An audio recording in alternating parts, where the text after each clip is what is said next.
मिथक, सत्य और संभावना। मदन मोहन तरुण।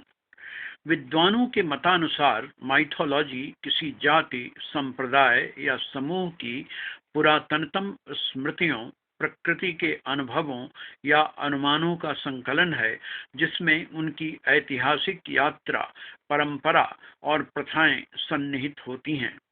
समस्त सांस्कृतिक परंपराओं का अपना अपना स्मृतिकोश होता है। यही माइथोलॉजी उसे उसकी पुरातन परंपराओं से जोड़े रहती है, जिससे उसकी आस्था और आत्मविश्वास को बल मिलता है। आज कुछ मान्यताएं माइथोलॉजी को सर्वथा काल्पनिक मानती हैं, किंतु अपनी इन मान्यताओं का कोई समुचित आधार प्रस्तुत नहीं कर पाती। Shri H.N. Reliance foundation hospital and research centre का उद्घाटन करते हुए प्रधानमंत्री नरेंद्र मोदी जी ने कहा, महाभारत का कहना है कि कर्ण मां के गर्भ से पैदा नहीं हुआ था। इसका मतलब यह है कि उस समय जेनेटिक साइंस मौजूद था। हम गणेश जी की पूजा किया करते हैं। कोई तो प्लास्टिक सर्जन होगा जिसने मनुष्य के शरीर पर हाथी का सर रखकर प्लास्टिक सर्जरी का प्रारंभ किया होगा। द हिंदू के 1 नवंबर 2014 में प्रकाशित अपनी टिप्पणी the two faces of mister Modi में करण थापर ने चुटकी लेते हुए लिखा है, No doubt many Hindus share Mr. Modi's assumption that in prehistoric mythological time, India had mastered genetic science and plastic surgery. As individuals, they are free to believe what they want. But for the Prime Minister of India to proclaim this belief as fact, and that too at the inauguration of a hospital, is something else.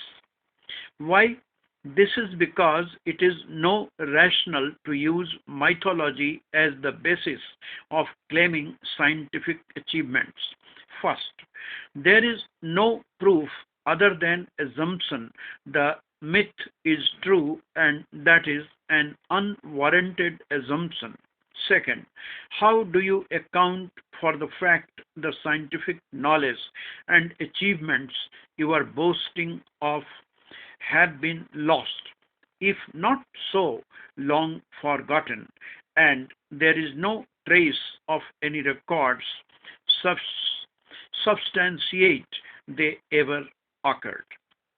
इसमें कोई संदेह नहीं कि बहुत से हिंदू मोदी जी के इस अनुभव से सहमत हैं कि प्राक ऐतिहासिक मिथक युग में भारत ने जनन विज्ञान संबंधी प्लास्टिक शल्य चिकित्सा में महारत हासिल कर लिया था।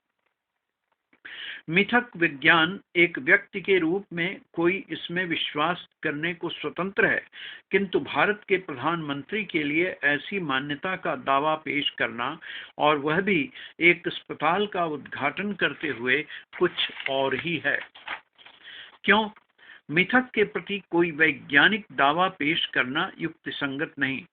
प्रथमतः अनुमान के सिवा मिथक के सत्य होने का कोई प्रमाण नहीं है, और वह भी अवांछनीय अनुमान भर है।